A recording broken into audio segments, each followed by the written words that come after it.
ভাৰতীয় সেনাবাহিনীৰ বিষয়া পদত নিযুক্তি পোৱা সহদেৱ ছাত্ৰীলৈ সম্বৰ্ধনা জ্ঞাপন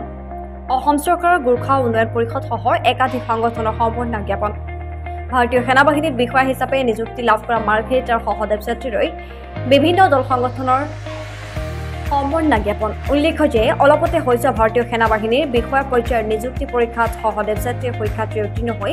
ভাৰতীয় সেনাবাহিনীত লেফটেনেণ্ট হিচাপে নিযুক্তি লাভ কৰিবলৈ সক্ষম হয় যুৱকজনৰ এই সফলতাৰ বাবে আজি গোৰ্খা জাতীয় বিভিন্ন দল সংগঠনৰ লগতে মাৰ্ঘেৰিটা একাধিক দল সংগঠনে সম্বৰ্ধনা জ্ঞাপন কৰে সদৌ অসম গোৰ্খা ছাত্ৰ সন্থা কেন্দ্ৰীয় সমিতিৰ সদৌ অসম গোৰ্খা ছাত্ৰ সন্থা তিনিচুকীয়া জিলা সমিতিৰ অসম চৰকাৰৰ গোৰ্খা উন্নয়ন পৰিষদ অসম ৰাজ্যিক সভাৰ সদৌ অসম গোৰ্খা সাহিত্য সন্মিলনৰ তিনিচুকীয়া জিলা সমিতিৰ মাৰ্ঘেৰিটা সাংবাদিক সংস্থা লগতে মাৰ্ঘেৰিটা বিভিন্ন দল সংগঠন আৰু ব্যক্তি বিশেষে সম্বৰ্ধনা জ্ঞাপন কৰে আজি এই অনুষ্ঠানটিত সম্বৰ্ধনা জ্ঞাপন অনুষ্ঠানত উপস্থিত থাকে সদৌ অসম গোৰ্খা ছাত্ৰ সন্থা কেন্দ্ৰীয় সমিতিৰ সাধাৰণ সম্পাদক নোমল চেত্ৰী সদৌ অসম গোৰ্খা ছাত্ৰ সন্থা তিনিচুকীয়া জিলা সমিতিৰ সভাপতি অশোক লামা সাধাৰণ সম্পাদক শেখৰ গুৰুং গোৰ্খা উন্নয়ন পৰিষদৰ অধ্যক্ষ প্ৰেম তাৱাং অসম সাহিত্য সভাৰ সাংগঠনিক সম্পাদক সুনীল গুৰুং সদৌ অসম গোৰ্খা সাহিত্য সন্মিলনৰ সভাপতি এম বাহাদুৰ চেত্ৰী মাৰ্ঘেৰিটা সাংবাদিক সংস্থাৰ বিষয়ববীয়াৰ লগতে মাৰ্ঘেৰিটা বিভিন্ন দল সংগঠনৰ ব্যক্তি বিশেষ উপস্থিত থাকে আজি অসম তথা আমাৰ মাৰ্ঘেৰিটাবাসী ৰাইজৰ কাৰণে এটা সুখবৰ বুলি ভাবোঁ কিয়নো আজি আমাৰ চেত্ৰী ভাইটিয়ে বিশেষকৈ IMA ইণ্ডিয়ান মিলিটাৰী একাডেমীৰ পৰা তেওঁ আজি পাছ আউট হৈ আজি লেফটেনেণ্ট হিচাপে তেওঁ নিযুক্ত কৰিবলৈ তেওঁ সক্ষম হ'ল আৰু যাৰ কাৰণে আজি সমগ্ৰ অঞ্চলবাসীৰ কাৰণে এটা সুখবৰ সেই কথা আমি গম পাই গোৰ্খা উন্নয়ন পৰিষদ অসম চৰকাৰৰ এটা সজাতি দল আমি ইয়াত আহিছিলোঁ আৰু তেওঁৰ ত্যাগ আৰু বলিদান আৰু বিশেষকৈ ক'বলৈ গ'লে আজি সেনা বাহিনীত নিযুক্ত হৈ তেওঁ আজি এই আচলতে স্থান পায় আজি ভাৰতীয় সেনাত কৰ্মৰত হৈ আজি ভাৰতবাসীৰ কাৰণে যি ত্যাগ আৰু বলিদানৰ কাৰণে তেওঁ যি প্ৰচেষ্টা অব্যাহত ৰাখিছে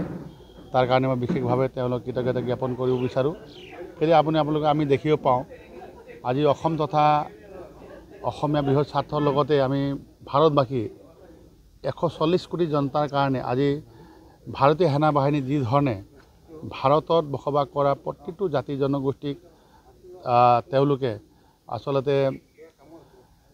মানে নিৰাপত্তাৰ কাৰণে যি ধৰণে ইণ্ডিয়ান আৰ্মিৰ যি ধৰণে কষ্ট কৰি আহিছে যাৰ কাৰণে যে বহিৰাষ্ট্ৰই আজি আক্ৰমণ কৰা আচলতে তেওঁলোকে ভয় খাইছে আজি এই যোনটো পৰিৱেশ বিগত সময়ছোৱাত 10টা বা 20টা বছৰত সেইটো নাছিল কিন্তু আজি এই পৰিৱেশটো নাই আজি নৰেন্দ্ৰ মোদী ডাঙৰীয়াৰ নেতৃত্বত আজি ডিফেন্স চিষ্টেমটো যেনেধৰণে শক্তিশালী হৈছে তাৰ ধৰণে আমাৰ সুযোগ্যতা অসম সন্তান আজি তেওঁলোকে আজি আচলতে দায়িত্ব বহন কৰি যি ধৰণে কাম কৰি গৈ আছে এইটো আমাৰ আচলতে ভাৰতবাসীৰ কাৰণে এটা গুৰুত্বপূৰ্ণ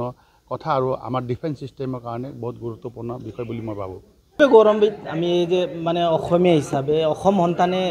গোটেই অসমকে গৌৰৱান্বিত কৰি কিনে ভাৰতীয় সেনাত লেফটেনেণ্ট ৰূপে তেখেত চিলেক্ট হোৱাটো আমি অতিকৈ গৌৰৱান্বিত হৈছোঁ যে এজন গোৰ্খা ছাত্ৰ সন্থাৰ সদস্য হিচাপে আৰু আমি অতি মানে আনন্দিত কিয়নো গোৰ্খা জাতি বুলি ক'লেই গোৰ্খা ৰেজিমেণ্ট সকলোৰে মনত আহে আৰু গোৰ্খা জাতিৰ যি আমাৰ পূৰ্বপুৰুষসকলে দেশৰ কাৰণে যি সৰ্বোচ্চ বলিদান দি গৈছে কেৱল মাত্ৰ গোৰ্খা জাতি বুলি ক'লেই দেশ মাতৃৰ ৰক্ষা কৰা এজন সন্তান হিচাপে আমি সকলোৱে জানে আৰু আমি আমাৰ ভাইটিৰ পৰাও আমি তাকে আশা কৰোঁ যেতিয়া দেশৰ কথা আহে তেতিয়া যাতে তেওঁ পিছ হৈ কি নাহে পূৰ্বপুৰুষসকলে যিধৰণে দেশৰ কাৰণে আত্মবলিদান দি গৈছিলে তাৰ কাৰণে যাতে তেখেতেও কুণ্ঠাবোধ নকৰে আৰু তিনিচুকীয়াত আমাৰ বসবাস কৰা যিবিলাক আমাৰ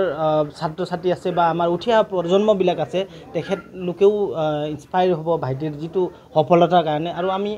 আশা কৰোঁ তেখেতে যিটো সাফল্য লাভ কৰিছে সেই সাফল্য তেখেতে নিজে আগবাঢ়ি যাওক আৰু লগতে পিছত উঠি অহা প্ৰজন্মসকলকো তেখেতে অকণমান ইনস্পায়াৰ কৰি লৈ যাওক আৰু সদায় আমি সদৌ অসম গোৰ্খা ছাত্ৰ সন্থাই অসমত যিবিলাকে ছাত্ৰ ছাত্ৰী বা আমাৰ ভাই ভনীসকলে গৌৰৱ কঢ়িয়াই আনে আমি সদায় তেখেতলোকক অভিনন্দন জনাই আহিছোঁ আৰু অনাগত দিনতো অভিনন্দন জনাম আৰু তেখেতৰ পৰা আমি অসমবাসী হিচাপে আমি সকলো অসমীয়াই বহুত আশা কৰিছোঁ যে তেখেতৰ পৰা আমাৰ উঠি অহা প্ৰজন্ময়ো বহুত লাভৱান হওক মোক ফেলিচিটেট কৰিবলৈ very much thank you to all of you মোক ভাল লাগিছে after 7 years of service in army তাৰপাছত 3 এটেম্পছ মই দিছিলোঁ এক্সামৰ SSB ইণ্টাৰভিউ হাৰ্ডৱৰ্ক কৰিছোঁ ডিউটিও কৰিছোঁ ৰাতি after 9 o'clock up to 9 o'clock ডিউটিও কৰিছোঁ তাৰপাছত 9 to 2 o'clock কেতিয়া 3টা বাজি যায় সেইটোৰ লগত মই পঢ়াও কৰিছোঁ বহুত পেৰেলেল চলিছিলে পঢ়াও আৰু ডিউটিও সেইকাৰণে আজি আফটাৰ হাৰ্ডৱৰ্ক এতিয়া আৰ্মি কমিশ্যন অফিচাৰ হৈছোঁ চবক মই এইটো ক'ম যোনটো আমাৰ ইউথ আছে এতিয়া কৰি আছে প্ৰিপেৰেশ্যন কৰি আছে হাৰ্ডৱৰ্ক কৰক নহয় গিভ আপ নকৰিব বিলিভ ইন ইয়ৰ চেল্ফ নিজে বিলিভ কৰিলে one can achieve everything wherever you are believe in yourself be honest take blessings from your fathers from your parents be loyal to your society to your village and job নিজে আগবঢ়ে to other people also' try to make them uplift গতিকে মোৰ নাতি ল'ৰাই হয় আৰু বৰগুৰা নিবাসী সহদেৱ চেত্ৰী গতিকে তেওঁ হাজাৰণী চিপাহী হৈও দুবাৰ বা তিনিবাৰলৈকে তেওঁ পৰীক্ষা অৱতীৰ্ণ হৈ ভাৰতৰ বিশেষ পৰীক্ষা এক্সামিনেশ্যন আপোনাৰ IMA পৰীক্ষাত উত্তীৰ্ণ হৈ তেওঁ আজি লেফটেনেণ্ট হ'বলৈ তেওঁ সমৰ্থ হৈছে গতিকে আমি সমূহ নৰ্থ ইষ্টৰ সমূহ গোৰ্খালী জাতি বা সমূহ জাতিয়ে তেওঁক মানে আমি তেওঁক লৈ আমি গৌৰৱ অনুভৱ কৰিছোঁ কাৰণ তেওঁ প্ৰায় 1000মান